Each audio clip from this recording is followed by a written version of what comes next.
Je vous salue dans le nom de Jésus et je sais que vous êtes vivants, sinon vous ne serez pas là. Et je célèbre Dieu pour votre vie. Célébrons Dieu pour la vie qu'il nous donne, la santé, l'être, le mouvement. Il y a certaines personnes qui sont en vie, mais ils ne peuvent pas bouger, ils ne peuvent pas se déplacer.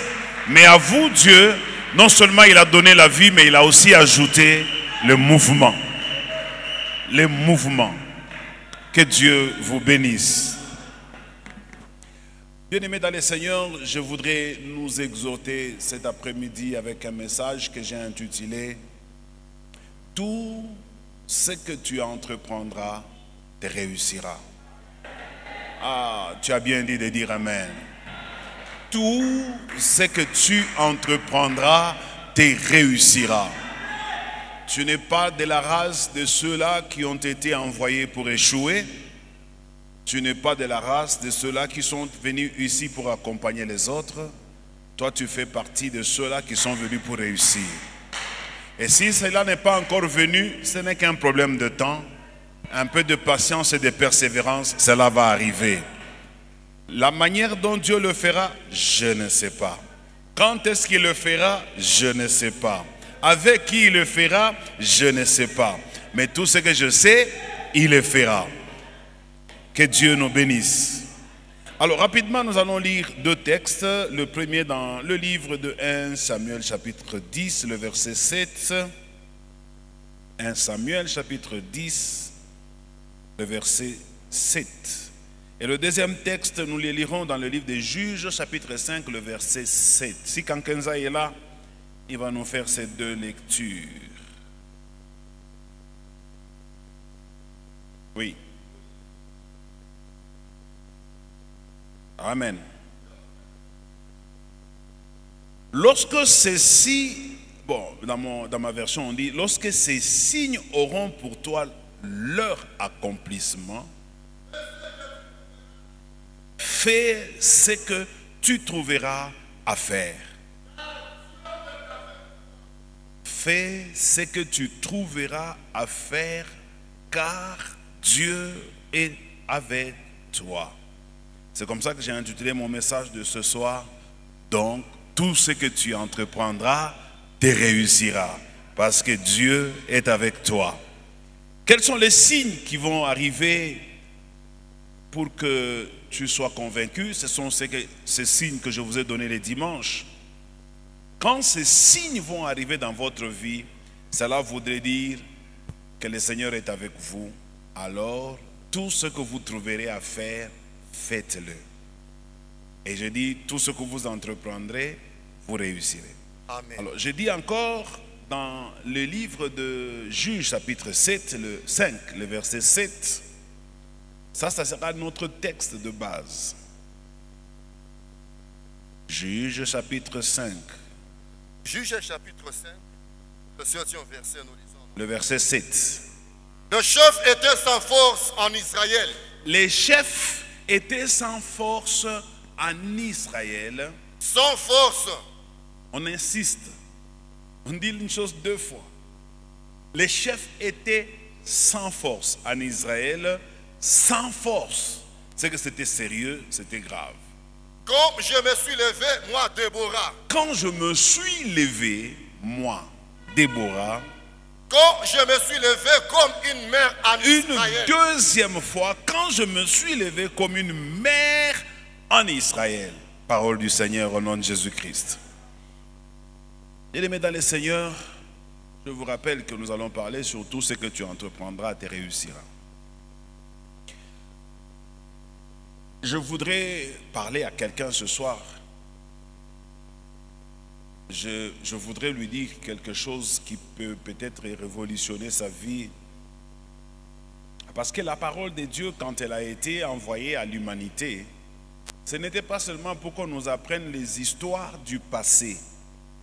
Ce n'était pas parce que tout ce qui est dans la Bible est passé. Même l'histoire de Jésus est passée. L'histoire des apôtres est derrière nous.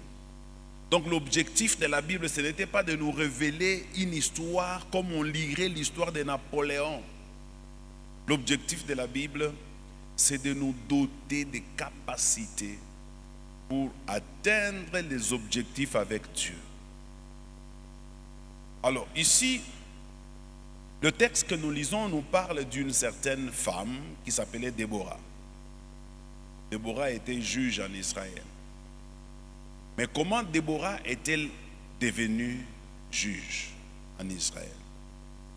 Vous savez, à l'époque, quand Moïse est mort, Josué a pris les enfants d'Israël, il les a amenés jusque dans la terre promise. Déjà à cette époque-là, on commençait à parler des juges, parce qu'Israël n'avait pas encore de roi. Rappelez, le dernier roi, plutôt le dernier juge en Israël, c'était le prophète Samuel. Mais avant qu'on en arrive là, il y a eu beaucoup de juges en Israël. On les appelait juges parce qu'ils étaient là pour juger les cas des personnes. Ils étaient là pour jouer carrément le rôle de roi ou d'administrateur en Israël. C'est comme ça que vous avez connu Gédéon, vous avez connu aussi, de qui est-ce que je parle là? Déborah et consorts. Ils sont nombreux dans la Bible. Alors ces juges, c'était des personnes parfois qui étaient appelées par Dieu, comme c'est le cas de Gédéon.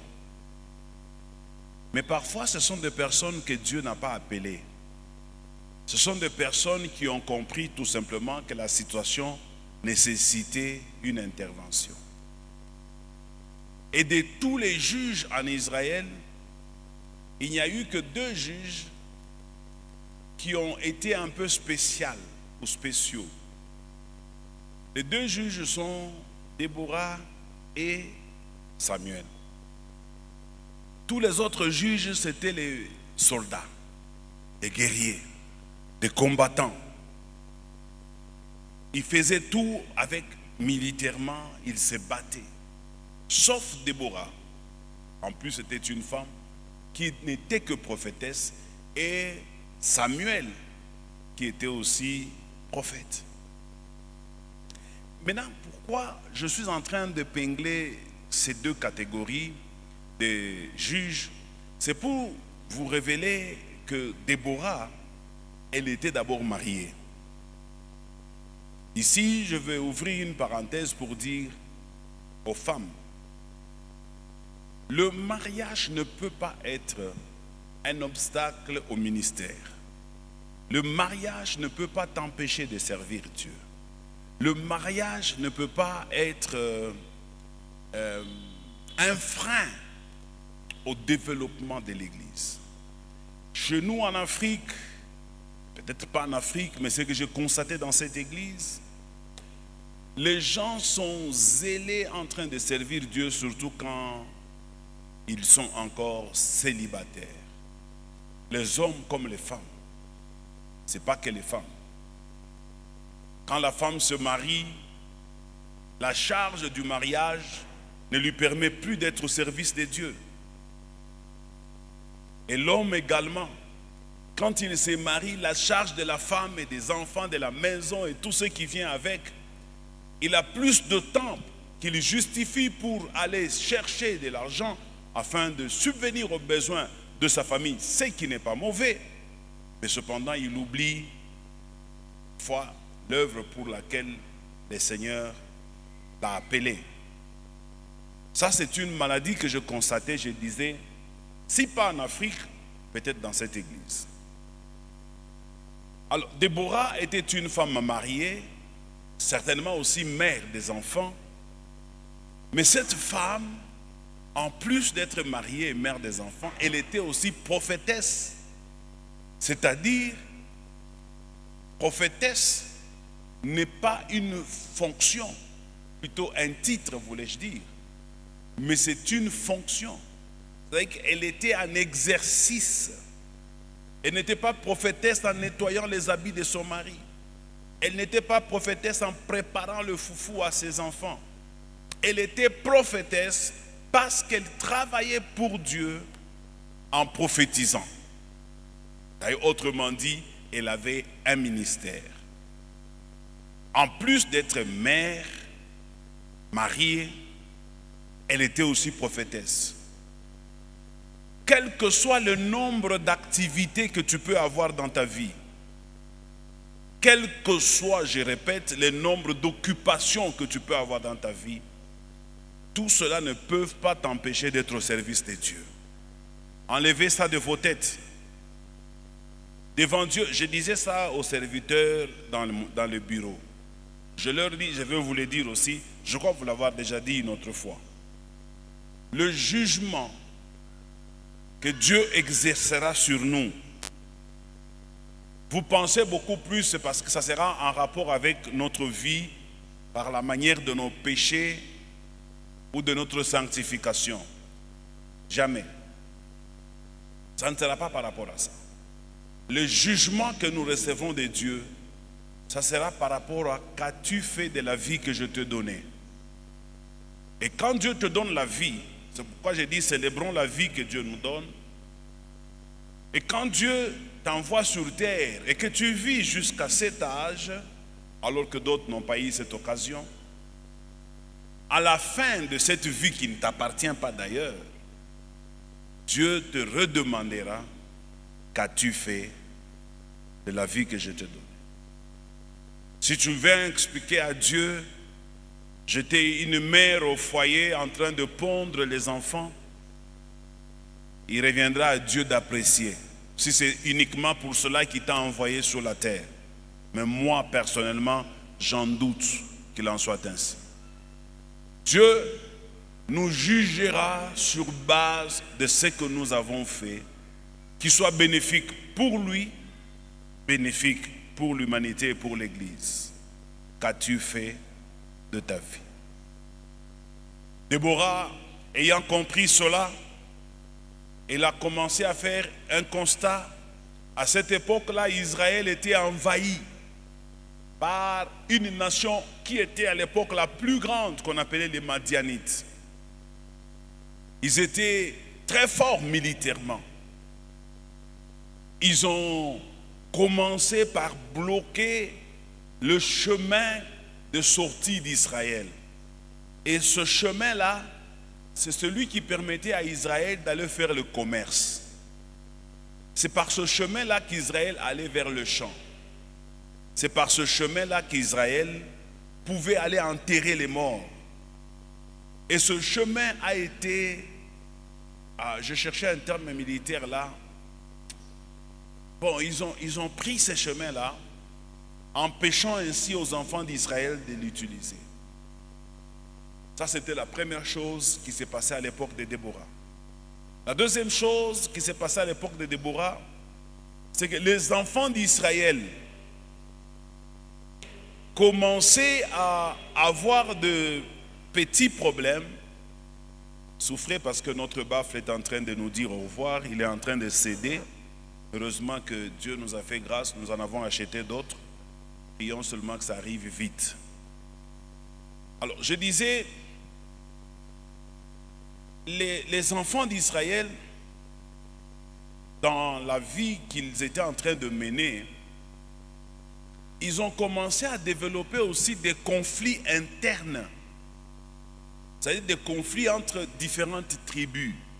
En plus du fait qu'ils étaient occupés par les Madianites, ils commençaient aussi à développer quelques conflits internes. J'ouvre une autre parenthèse. Savez-vous que beaucoup de gens aujourd'hui, du fait que nous sommes attaqués par les diables, tous, sans exception, d'ici jusque là au fond, personne n'est épargné par le diable. Le diable, c'est un ennemi commun. Chacun peut avoir une situation qui est différente de l'autre. Lui, il est frappé par la maladie, l'autre est frappé par la stérilité, l'autre est frappé par le célibat, l'autre est frappé par le divorce, l'autre encore par le chômage. Mais l'ennemi, il est commun. C'est le même ennemi, Madian. Ce n'est pas un ennemi, non, non, moi, mon problème, vous ne le connaissez pas, le mien, il est plus grand que le tien. Non, non, c'est le même ennemi. Alors, quand le même ennemi m'attaque, moi, ça demande à ce que tu viennes m'assister. Et quand il t'attaque aussi, nous avons tous l'obligation de venir t'assister. Parce que c'est le même ennemi. La première technique que le diable utilise, c'est la technique de diviser pour mieux régner. Le diable divise les gens afin de les dominer. Et pourtant, si nous nous unissons, il devient faible. Et s'il devient faible, nous sommes délivrés ensemble. Mais si nous sommes divisés au sein de nous-mêmes, dans les différents départements, et au sein même des départements, nous avons ouvert une grande porte au diable. C'est comme ça que Jésus a dit, une maison divisée contre elle-même ne subsistera pas. Parce qu'il connaissait que quand vous êtes divisé, c'est-à-dire que vous avez ouvert une porte. Chaque division que vous faites dans votre vie est une porte que vous ouvrez. Et cette porte sera celle par laquelle le diable va entrer. La division ne profite à personne.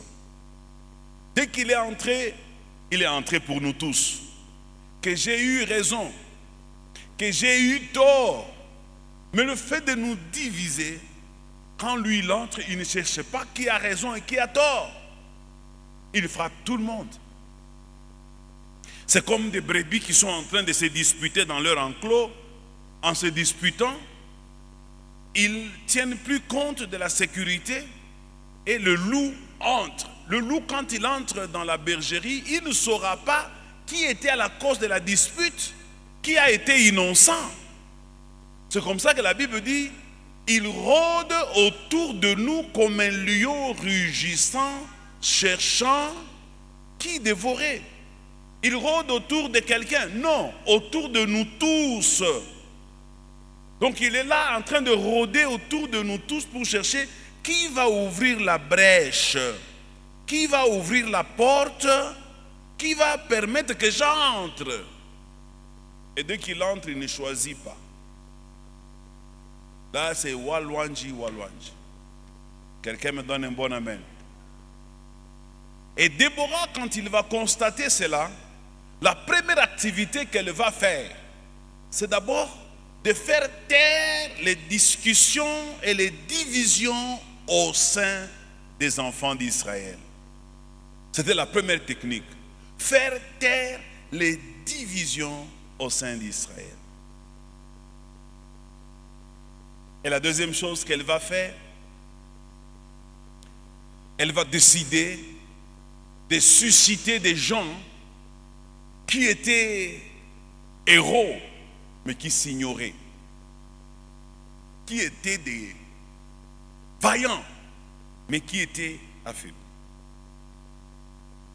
C'est comme cela que mon sujet, je vais le développer en 3 sous-points. Le premier sous-point, je vais l'intituler « Prendre l'initiative ». Quelqu'un me donne un bon amen? Je dis, tout ce que tu entreprendras, te réussira. Et je suis en train d'amener quelqu'un à comprendre que pour que tu réussisses, il faut savoir prendre l'initiative. Même si Dieu est avec toi, même si, comme on a lu dans 1 Samuel chapitre 10, même si Dieu est avec toi et il a dit que tout ce que tu entreprendras te réussira, mais si tu ne prends pas l'initiative, rien n'arrivera. Dieu parle, Dieu dispose, Dieu bénit, mais l'initiative nous revient. Quelqu'un me donne un bon amen. Dieu marche avec les gens qui comprennent que c'est maintenant qu'il faut marcher. Si personne ne s'élève, Dieu marchera avec celui qui s'élève. C'est comme ça que Déborah s'est levée. On l'a lu avec vous. Elle a dit ça à 2 reprises. Parce que les chefs des peuples étaient devenus sans force. Pourquoi?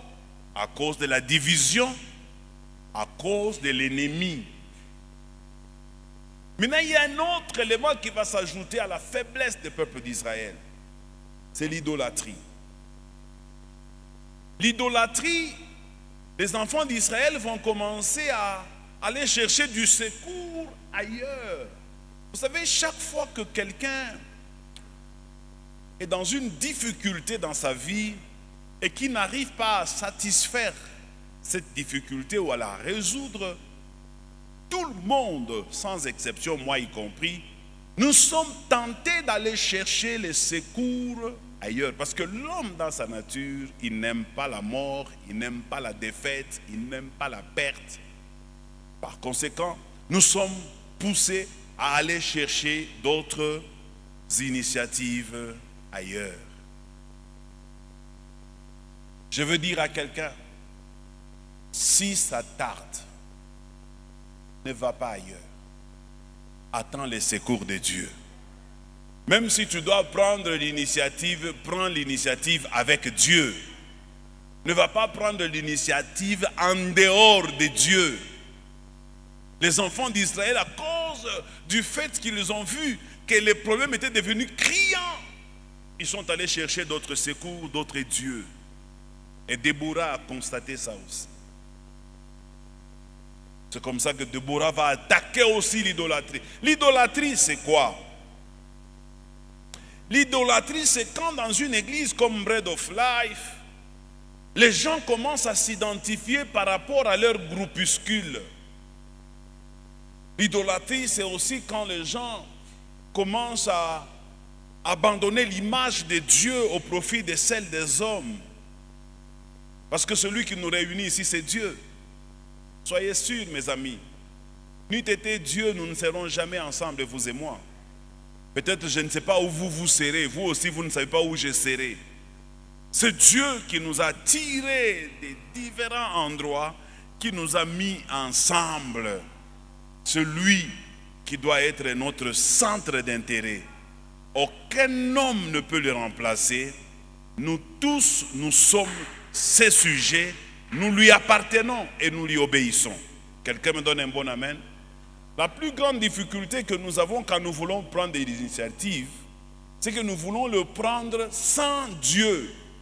Ne prends jamais une initiative sans Dieu. Chaque fois que tu veux décider dans ta vie, rassure-toi que ce que tu fais, Dieu a approuvé cela. Beaucoup de gens n'ont pas le temps de vérifier si Dieu leur parle. Beaucoup de gens n'ont pas le temps de savoir comment est-ce que Dieu parle. Avec l'aide de Dieu, je vous parlerai un jour de comment Dieu parle. J'avais déjà parlé de ça plusieurs fois il y a des années, mais il faut que je revienne sur ça. Vous savez que Dieu peut nous parler à tout le monde, parce qu'il y a des manières où Dieu parle de manière particulière. Par exemple, à une personne comme Déborah, qui est une prophétesse, Dieu peut parler de manière particulière. Tout le monde n'est pas prophète. Dieu peut parler à quelqu'un particulièrement comme il l'a fait avec Déborah, en recevant des messages et en l'annonçant au peuple. Mais à tout le monde, même à Déborah y compris, Dieu nous parle aussi par la voix intérieure. Et ça, c'est une voie la plus facile que tout le monde peut développer. Par cette voie intérieure. Mais encore faut-il qu'on vous enseigne comment discerner la voie intérieure et les pensées humaines. Parce que parfois nous prenons les pensées humaines pour la voie intérieure. À suivre. J'en parlerai un jour. Quelqu'un me donne un bon amen. Maintenant là, je suis en train de parler de comment prendre les initiatives. Dans la situation que tu traverses, fais comme Déborah. Si tu constates qu'il n'y a personne autour de toi qui s'élève et que tu regardes que ça devient dangereux, prends l'initiative de t'élever. Et je te dis, pour t'élever, vérifie que ce que tu fais est conforme à la parole de Dieu. Lève-toi et tu verras la gloire de Dieu. Elle va t'accompagner. La vie appartient à ceux qui décident de s'élever. En français, on dit qui ne risque rien, n'a rien. Prends l'initiative. Prends l'initiative. Peut-être ce que tu crains, en réalité, n'est même pas tel que tu le crois. Vous savez, moi, je vais vous donner un témoignage qui me concerne. Il y a un pasteur avec qui on a cheminé il y a plus de 30 ans ou 35 ans. Il est passé dimanche me saluer à l'église après culte. Il m'a rappelé une des phrases que je lui avais racontées. Et je connais cette phrase-là. J'ai vécu ça. Je n'oublierai jamais. Je l'ai déjà dit dans cette église. Quand Dieu me révélait dans ma vie, ça m'a beaucoup aidé. Là où j'étais à un endroit très élevé, comme au-dessus d'une montagne et en dessous, il y avait comme une falaise et il y avait de l'eau qui passait là-bas. Et l'Éternel me dit, par sa voix bien entendu, jette-toi dans l'eau. J'ai regardé la hauteur de là où j'étais. Je ne connaissais pas cette eau-là. C'était la première fois que je la voyais. C'était normal ce que j'avais demandé à Dieu. Permets-moi de marcher pour vérifier d'abord la profondeur de cette eau et voir s'il n'y a pas de danger dans cette eau.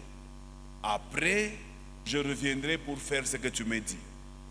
Et l'Éternel me tourne comme ça juste à ma droite. J'ai vu des jeunes garçons de 8, 10 ans. D'autres étaient même nus, qui venaient en courant et qui sautaient sans hésiter. Et mon rêve s'était arrêté là. Je suis entré en retraite. Père, ça veut dire quoi? Il y a de cela plus de 30 ans que le Seigneur m'avait dit ça. Il me dit ceci. Chaque fois que tu ne te lèveras pas, tu ne prendras pas une initiative, je ne ferai rien. Même si tu t'estimes être grand, s'il y a des plus petits que toi qui prennent l'initiative, c'est avec eux que moi je serai. Il m'a interprété les rêves que j'avais fait. Et depuis ce jour-là, je n'ai jamais eu peur de prendre une initiative. Même quand tout le monde panique, moi je me rappelle de ces rêves. Il m'avait interdit d'avoir peur de prendre l'initiative. N'ayez pas peur de prendre l'initiative. L'initiative peut paraître difficile, dangereux. C'était dangereux. Nous sommes en Israël. C'est une femme qui s'élève et qui doit drainer tous les hommes derrière elle. Là où les hommes ont échoué, les Madians étaient très forts. On voit seulement une femme qui n'a pas d'armée, qui n'a jamais fait la guerre. Tout ce qu'elle sait faire, c'est cuisiner pour son mari, prophétiser, et c'était tout. Et juger. Mais cette femme-là va prendre les devants. C'est ça, Déborah, la prophétesse. Elle va prendre les devants. Elle a pris l'initiative. Prenez l'initiative. Quand tu constates que personne ne fait, lève-toi pour faire. Dans cette église, n'attends pas que le pasteur passe à la chair pour dire on a besoin de ceci. Observe comme Déborah. Si tu trouves que quelque chose ne va pas, prends l'initiative. Je vous avais raconté l'histoire d'une vieille dame dans l'église de Yongisho. Cette femme, un jour Yongisho avait besoin de, je crois, $1 million. Il devait acheter un terrain là où ils ont construit l'église. C'est la plus grande église au monde aujourd'hui. L'église de Yongisho en Corée du Sud. Et Yongisho faisait l'appel de fonds dans son église. Qui va donner 100 000? On a besoin de 1 million. Qui va donner 200 000? Qui va donner 20 000? Personne ne réagissait. La salle était là, calme comme vous êtes. Une vieille dame va se lever en prenant l'initiative. Elle avait juste un sac, c'est tout ce qu'elle avait dans son sac. Il y avait tout. C'était comme sa valise ambulante. Toute sa maison était là. Cuillère, fourchette, tout. Elle a pris le bol. Elle n'avait qu'un seul bol. Le bol, c'est comme l'assiette dans laquelle tu manges. Elle a pris ça. Et quand elle a pris ça, elle est allée avec ça devant Yongisho. Ce bol-là ne représentait absolument rien. Même si on le vendait, ça ne pouvait même pas faire $5. Elle vient avec ça devant la chaire et dit, pasteur, j'ai entendu comment tu souffres. Je n'ai rien pour te donner pour l'œuvre de Dieu. Voilà tout ce que j'ai. Prends ça, si ça peut t'aider. C'est tout ce que j'ai. Une histoire authentique. Après cela, elle a pris l'initiative, mais derrière cette initiative, les gens ont commencé à s'élever. Une personne s'élève et dit, non, non, non, non, non, non, moi je ne peux pas permettre cette femme, c'est tout ce qu'elle a de plus précieux. Non, madame, récupère ton bol, moi je donne 100 000 $. Un autre s'élève et dit, madame, récupère ton bol, je donne 50 000 $. Un autre s'élève, je donne 80 000 $, je donne 150 000 $, je donne 75 000 $. Au bout d'un certain temps, ceux qui avaient 1 000 $, 2 000, 500, 200, se sont également levés. Et quand Yom Gisho a compté l'argent, Yom Gisho a eu 2 millions le même jour. Parce qu'il y a eu une femme qui a pris l'initiative. Regardez même quand on fait l'appel ici à l'église. On dit par exemple, pas pour l'argent. On dit par exemple, tous ceux qui ont été baptisés les week-ends, qu'ils viennent se présenter ici à l'église. Vous allez voir que les gens sont hésitants. Tout le monde attend que le premier s'élève. Même quand on dit, ok, tous ceux-là qui veulent servir d'exemple ici à la chaire, ce n'est pas tout le monde qui vient. Les gens sont lourds. Mais celui qui s'élève le premier, il arrache la bénédiction. Soyez des gens qui prennent toujours la première initiative. La deuxième chose que Déborah a fait, non seulement il s'est levé, parce que tous les hommes et les chefs étaient faibles. Deuxième chose, elle a rassemblé les énergies. C'est ça le deuxième point. Elle a rassemblé les énergies. Si tu veux aller loin dans ta vie, il faut réunir tous ceux qui marchent ou tous ceux qui t'accompagneront pour réussir. Quand je dis tous ceux, je ne parle pas que des hommes. Je parle aussi des choses. Tu sais que tu es appelé par Dieu pour telle ou telle raison, ou toi-même tu as envie de faire quelque chose, ça te monte à l'esprit parce que mon thème que je suis en train de développer, c'est que tout ce que tu entreprendras, tu réussiras. La première chose qu'il faut faire, prends les initiatives. La deuxième chose qu'il faut faire, réunir rassembler toutes les énergies. Ça veut dire quoi? Ça veut dire tout ce qui peut t'aider à faire ce que tu fais, réunis-les. Ne néglige rien. Associe tout l'effort possible et même au besoin, sélectionne des gens qui peuvent être utiles dans ce que tu veux faire. Beaucoup de gens échouent dans la vie parce qu'ils n'ont pas de bonnes personnes. Parce qu'il y a par moments, on ne peut pas travailler seul. Plusieurs fois, moi, j'ai eu envie de faire certaines activités, mais je n'ai pas trouvé de gens. Dieu m'a déjà donné une capacité d'initier, de créer des initiatives. Mais je ne peux pas parce que j'ai le travail de Dieu. Je ne peux pas être ici et là en même temps. J'ai besoin de quelqu'un, moi je suis ici, lui il est là, je le coach, il fait pour moi. Et je vous dis sincèrement, je n'ai pas de gens. Je n'ai pas de gens. Et vous savez ce que sont les gens. Les gens sont devenus malhonnêtes. Ils ne sont plus loyaux. Tu peux lui confier. Beaucoup de gens ici ont confié à des gens leurs activités. Après quelques temps, ils ont tout perdu. Moi-même, je l'ai vécu plusieurs fois, ici dans cette église. J'ai sorti de l'argent, je donnais à un frère qui était très proche, en qui je croyais. Va faire, va acheter. Je lui montre même là où il faut vendre, là où il faut acheter, là où... Tout. Il part. Il n'est jamais revenu.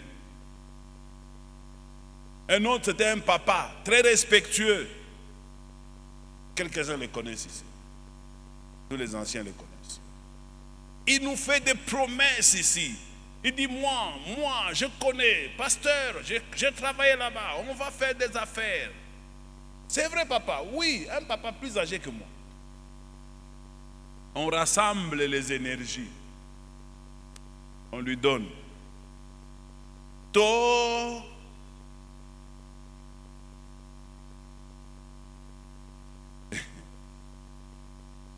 Quelqu'un me donne un bon amen.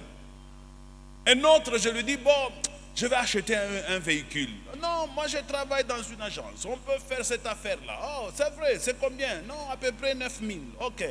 Ok, tu me donnes 9 000, comme ça quand ça arrive, tu vas ajouter 3 000. Je dis, il n'y a pas de problème. Je sors 9 000, je donne de l'église. Il est parti. Mais lui, il n'est pas parti de l'église, il est avec nous. Vous les cherchez. Il est là. Je ne l'ai jamais blâmé. Je n'ai jamais fait. J'ai tout simplement compris que je n'ai personne comme cet homme de 38 ans. Mais si tu trouves une personne vraiment loyale, honnête, ne laisse jamais partir cette personne-là. Accroche-toi à... C'est avec de telles personnes qu'on réalise de grandes choses. Quelqu'un me donne un bon amen? Et même au niveau des femmes, tu peux voir, même ta propre femme n'est pas à mesure. Mais si tu trouves une femme qui prend l'initiative, qui te soutient dans ce que tu fais, tu es béni.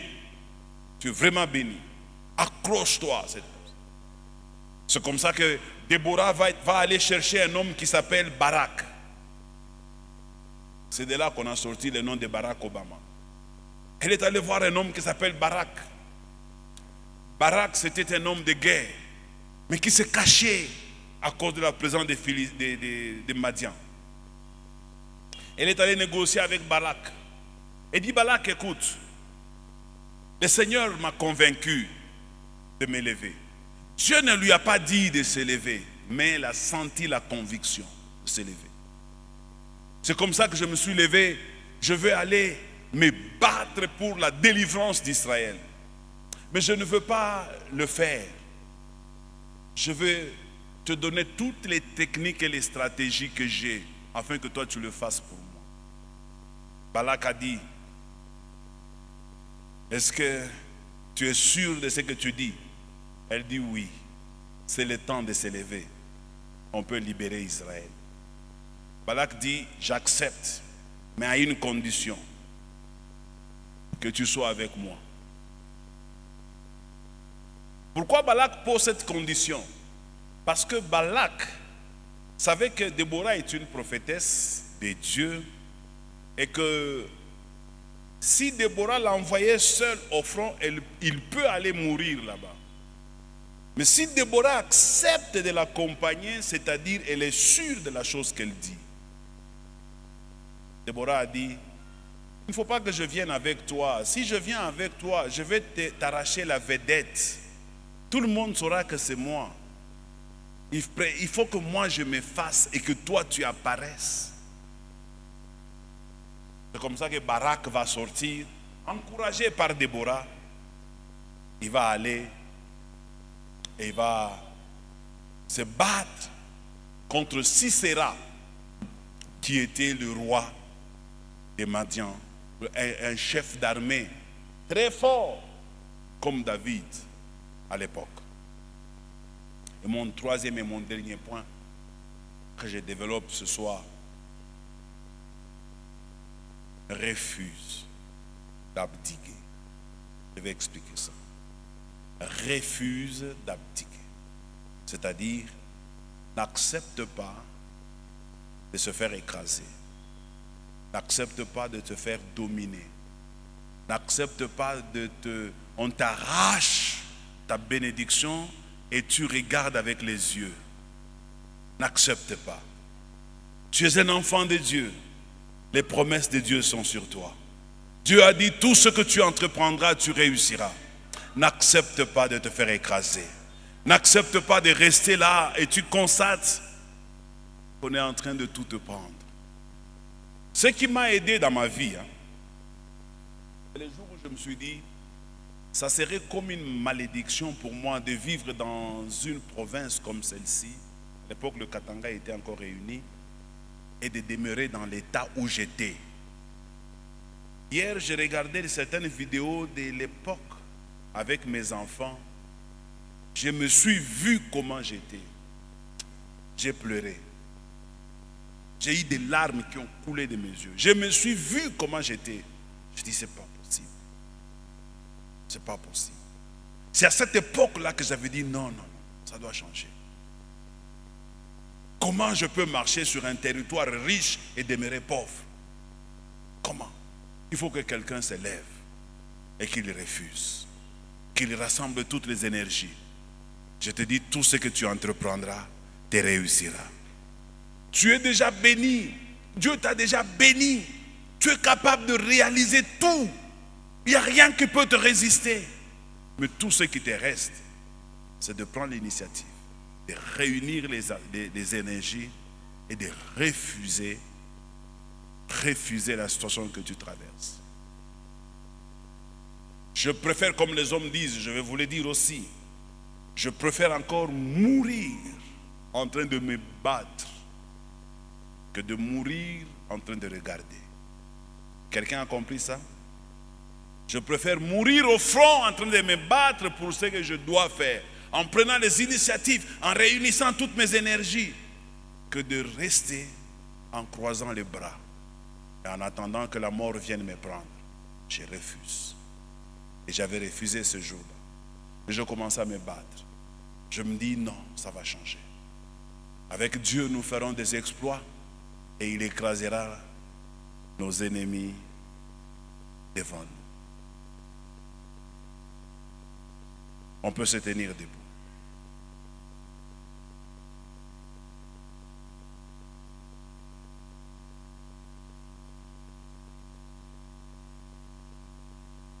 C'est quand je réfléchis comme je vous parle aujourd'hui que je sens au fond de moi-même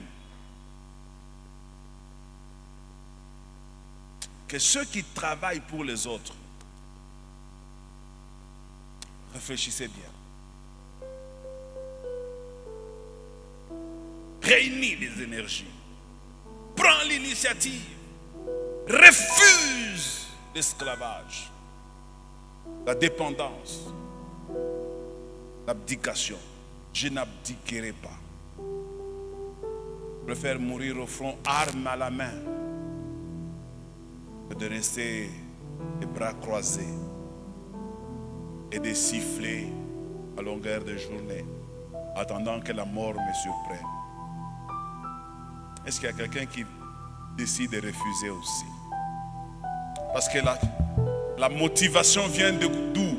La motivation vient de cette parole qui dit: tout ce que tu entreprendras te réussira.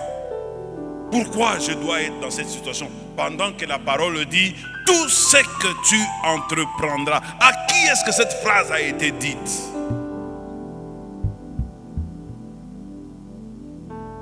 Lorsque tous ceux-ci auront trouvé pour toi leur accomplissement, tout ce que tu trouves à faire, fais-le, car Dieu est avec toi.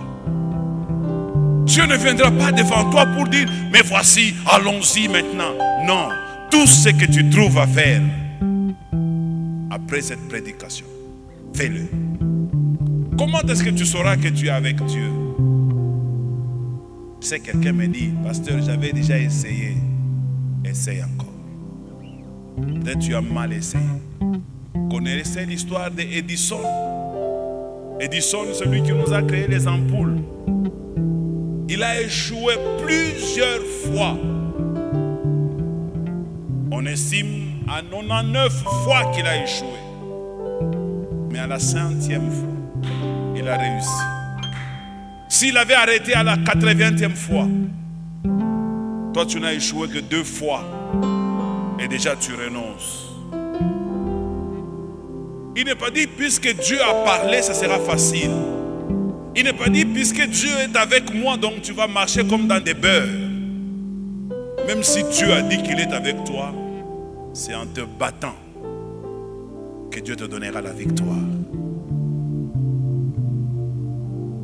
Je veux que quelqu'un se révolutionne et qu'il prie le Seigneur. Dis: Seigneur, ça doit changer dans ma vie. Je prends une ferme décision.